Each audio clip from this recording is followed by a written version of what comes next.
Hello guys! Welcome back po ulit sa aking channel at may i-share lang po ako sa inyo. Gusto ko na siyang i-share sa inyo guys kasi legit talaga siya. Nakapag-loan na ako at ang bilis lang mag-loan dito.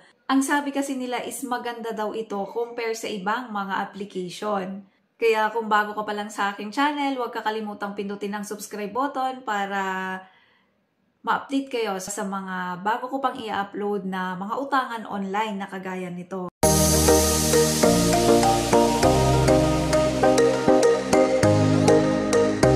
Bago yan guys ay dapat na-download nyo na ang Maya app at dapat verified na din kayo dito and at least nagamit nyo na din pang transaksyon kasi ito yung gagamitin natin or dito tayo uutang.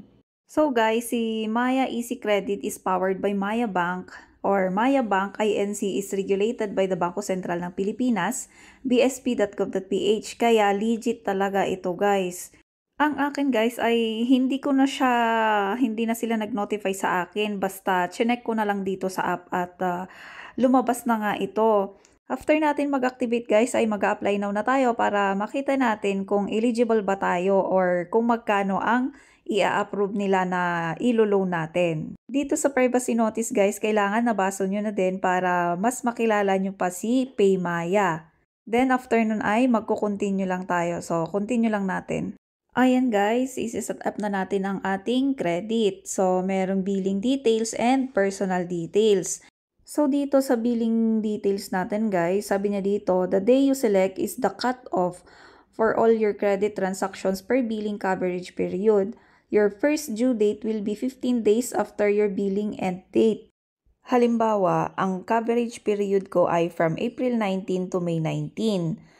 Magi-start ka na mag-count ng May 20 to June 3. So, June 3 ang due date ko kasi May 20 ka na magi-start mag-count ng 15 days.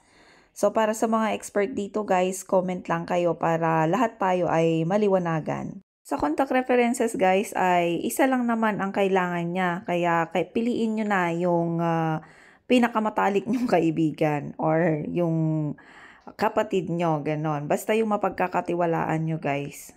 Tatawagan daw kasi nila ito just in case na hindi tayo matawagan. At ito na nga yung offer sa akin guys. So 5,000 ang na-approve na credit limit ko kay Maya Credit.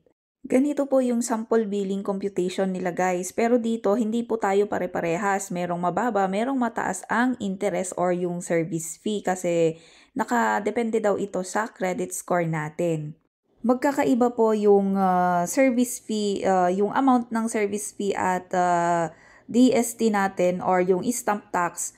Depende rin po sa amount ng ilo-loan natin. Kung mas malaki yung loanable amount natin, mas malaki din po yung mga charge niya.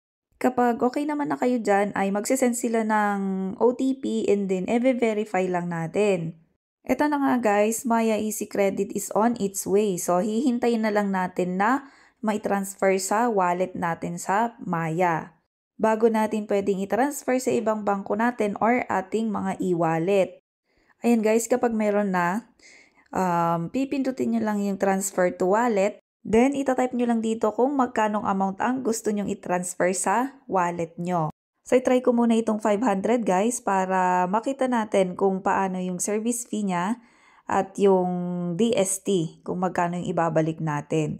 So, yung 500 na transfer ko ay meron siyang service fee na 8.99% kaya equivalent nun is 44.95 plus yung document stamp tax niya na 0.31 kaya yung total nun is 45.26 plus yung principal loan natin kaya 545.26 ang ibabalik natin. Kapag mas mataas pa sa 500 yung itatransfer nyo guys ay mas mataas din yung service fee at yung stamp tax. Ito na nga guys, pumasok na yung 500 na transfer natin or yung utang natin kay Maya Credit. So, ganun lang siya kadali guys. As in, wala pang 5 minutes, less than 5 minutes yung transaction ko sa kanya. And nakapasok na siya. So, ito guys, i-check nyo lang yung eligibility nyo kung pwede na kayong mag Maya Credit dito sa app na to.